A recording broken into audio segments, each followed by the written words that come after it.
c'est des roues vers la mairie.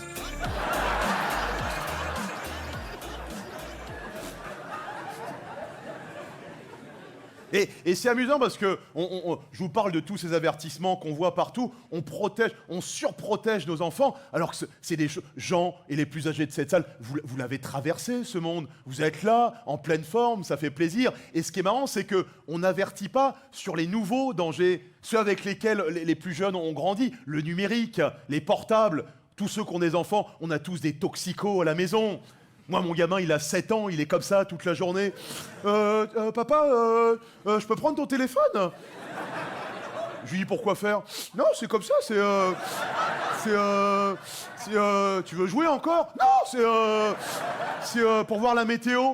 Je lui dis, bah ouvre les rideaux. Ah ouais, Putain, mais tu me le donnes, fils de pute! Et plus t'avances dans les âges, plus c'est catastrophique. Moi, j'ai un pote à moi, son fils, il a 12 ans. Alors, lui était persuadé que son gamin était un génie, parce que toute la journée, il lit du Hugo, du Chateaubriand. Et en fait, il s'est aperçu que le gamin planquait son téléphone dans les bouquins. Et moi, je m'en doutais, parce que le gamin est complètement con. Et alors, le plus dramatique, et il y a certainement des parents qui vivent ce calvaire dans la salle, ce sont les adolescentes. Moi, j'ai un pote à moi, sa fille a 16 ans, il est désespéré, quoi. Il me dit, regarde les photos de pute qu'elle fait sur Insta.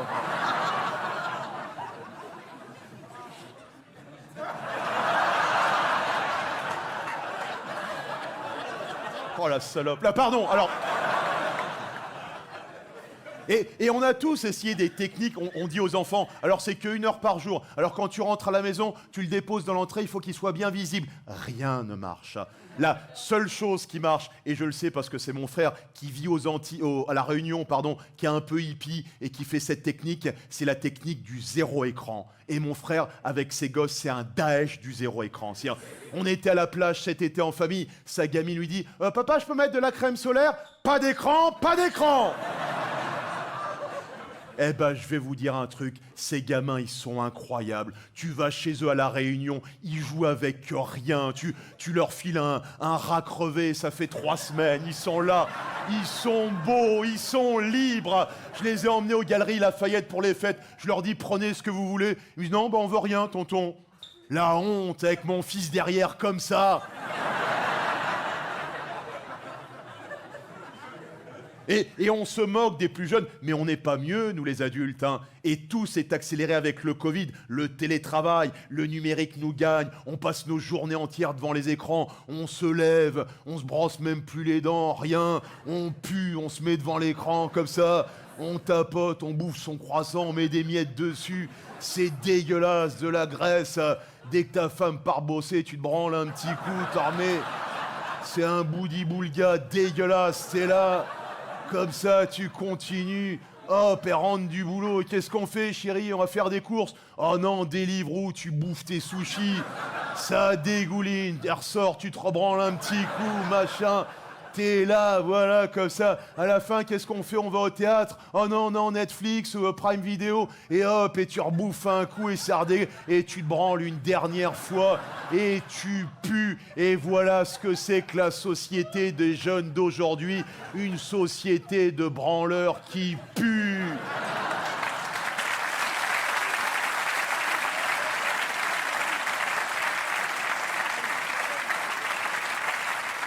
Et non seulement ils nous imposent, on n'a pas le choix, cette culture du numérique, mais encore en plus, ils essayent de détruire tout ce que les plus anciens ont appris. La cancel culture, Agatha Christie, les 10 petits nègres, vous êtes au courant? Ils ont dit, il faut changer de titre. Maintenant, ça s'appelle « Ils étaient 10 ». Moi, j'apprends ça. Le lendemain, je vais chez mon libraire. Je dis, bonjour, je voudrais « Ils étaient 10 ».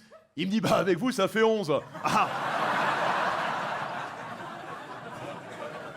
Les féministes ont dit, oui, dans Blanche-Neige, à la fin, elle dort, le prince charmant l'embrasse alors qu'elle n'est pas consentante, c'est un viol. Ou alors, il aurait fallu que le prince charmant arrive et dise, tiens! Dumbo, l'éléphant volant. Ils veulent faire interdire Dumbo parce qu'ils disent, à un moment, il y a 3 corbeaux noirs qui chantent le blues sur une branche. C'est une représentation raciste des Noirs américains de l'époque. C'est vrai. Mais moi, j'ai vu Dumbo, je crois que j'étais au CP avec que des petits élèves blancs dans la classe. J'étais le seul élève de couleur. Personne à la fin du dessin animé n'est venu me voir en me disant « Oh, le corbeau, le corbeau !» Alors que le petit Benoît, qui avait les oreilles décollées... Qu'est-ce qu'il a pris dans la gueule, putain. On était au 3e étage, on était là. Saute, Benoît, saute. Ils veulent faire interdire Peter Pan. Ils disent dans Peter Pan, à un moment, t'as des Amérindiens, c'est une représentation raciste des Amérindiens. C'est vrai, mais moi, c'est pas ça qui me choque dans Peter Pan. Ce qui me choque, c'est qu'on est un type en collant, avec son meilleur pote déguisé en fée, qui aille réveiller les enfants tard la nuit dans leur chambre. Allez, les enfants, on y va. Mais on va où? On va au pays imaginaire. Ah bon, mais c'est encore loin, le pays imaginaire. Reprends du Poppers. Même la Gay Pride, notre bonne vieille Gay Pride, tu t'en rappelles, Jean, celle où t'emmenais tes enfants, celle où t'emmenais tes parents, la Gay Pride qu'on connaissait, qui était claire, c'était la fête des hommes, qui aiment les hommes, pour les hommes, des chars avec des hommes nus, on savait où on mettait les pieds. Moi, mon plus beau souvenir de Gay Pride, un jour je croise un couple de 2 gros monsieur, très poilus, chez les gays ils appellent ça les bears, les ours, voilà, on s'éclate chez les gays, c'est comme ça. Et j'ai appris, il y a le pendant inverse, les très minces, épilés des pieds à la tête, et ils appellent ça les dolphins, les dauphins. On s'éclate chez les gays, c'est comme ça. Alors je sais pas si les deux peuvent se reproduire entre eux ou pas, voilà, je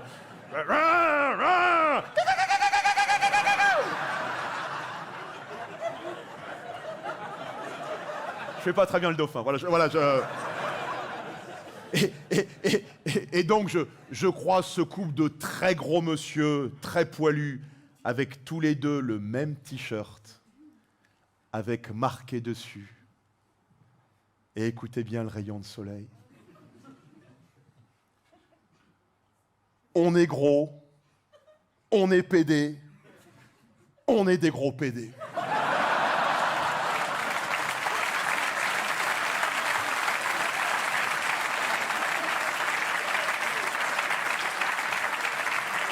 Le message était clair. Et c'est ça que j'ai toujours aimé avec les gays. On tourne pas autour du pot. Chez les gays, c'est « Tiens, tu l'as déjà dans le cul !»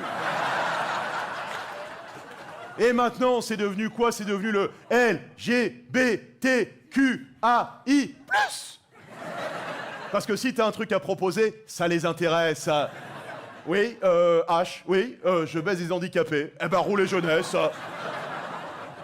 Et maintenant, ça s'appelle comment? Ça s'appelle la marche des fiertés. Je les ai croisés au printemps dernier. Tu ne comprends plus rien. Ils ont tous une pancarte différente. Il y en avait un avec une pancarte « Fier d'être asexué ». Mais qu'est-ce qu'on a à foutre si tu baisses pas, alors? Il y en avait un autre avec une pancarte « Fier d'être gay et musulman ». Ouais, mais je suis pas sûr que les musulmans soient très fiers de toi, hein. Il y a quand même des pays musulmans où on met encore les gays en prison. Ce qui est complètement con d'ailleurs. Si tu veux pas que des hommes s'enculent, tu les mets pas à 12 dans 4 mètres carrés.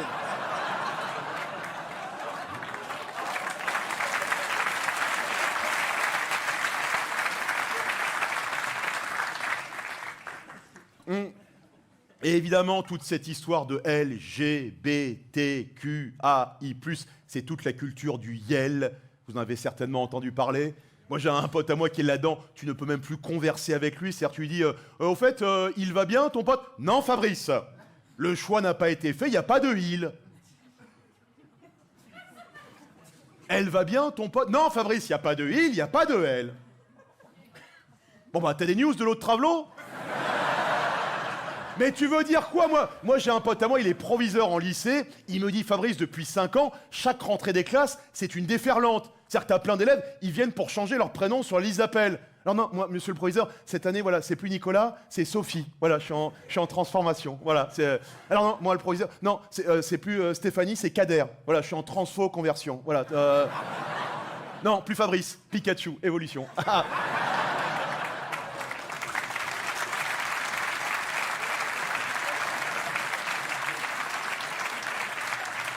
Et on atteint le pompon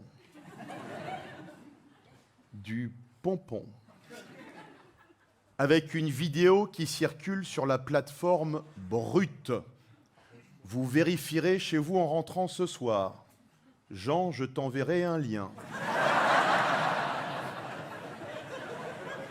Je vais prendre tout mon temps pour expliquer, mon Jean. Si tu te sens un moment largué, tu me dis je reprends à zéro juste pour toi.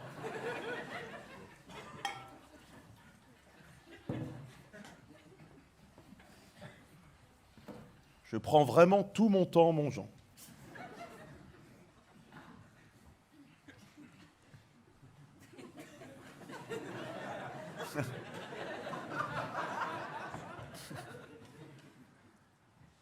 C'est un homme qui est devenu une femme, qui s'est mis avec une femme, qui est devenu un homme.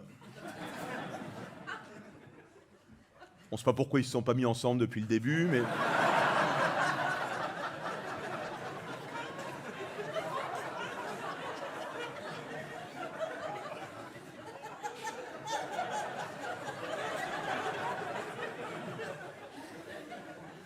L'homme qui est devenu une femme a fait congeler ses spermatozoïdes pour féconder la femme qui est devenue un homme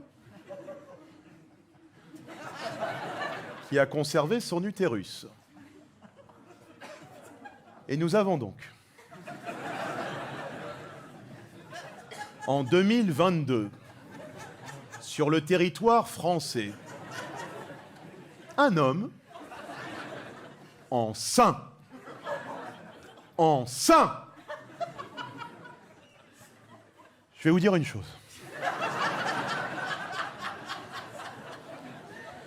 Moi, quand ils ont proposé le mariage pour les couples homosexuels, j'ai dit, si les gens sont plus heureux comme ça, roulez jeunesse. Quand ils ont proposé l'adoption par les couples homosexuels, j'ai dit, si les enfants sont heureux et épanouis, roulez jeunesse. Les ours, les dauphins.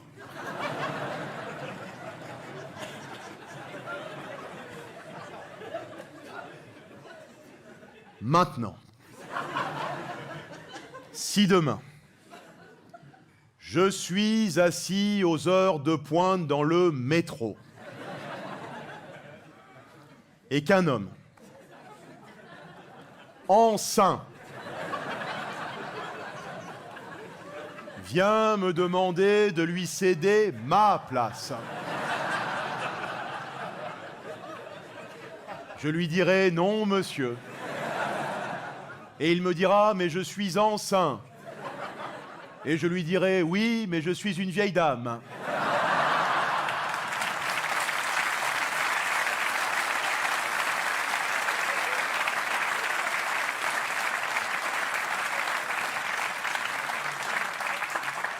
Et il me dira, mais est-ce que votre petit-fils à côté ne peut pas me céder sa place? Je lui dirai, c'est mon mari. On est en train de péter un câble sur cette planète. Il y a des hommes qui veulent être enceints. Il y a des femmes aux États-Unis, elles veulent des enfants, mais elles n'ont pas le temps d'être enceintes. Alors elles louent des utérus de Mexicaines. Puis un jour, ce sera trop cher. Alors on prendra des utérus d'Africaines, évidemment. Puis un jour, ce sera trop cher. Alors on prendra des vaches. Tiens, voilà, des vaches hublots. Comme ça, tu pourras voir le développement du fœtus. Et pour les curés, ça fera des quartiers rouges.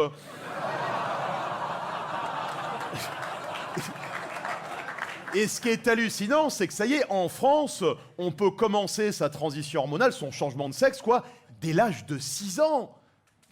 C'est un âge, t'as pas de discernement, t'as pas de réflexion sur le long terme. Je le sais parce que quand je mange des haricots verts avec mon fils, pour me faire croire qu'il a fini son assiette, il les jette sous la table. Je lui dis, Naël, je sais très bien que c'est toi qui jettes tes haricots verts, puisqu'on n'est que deux.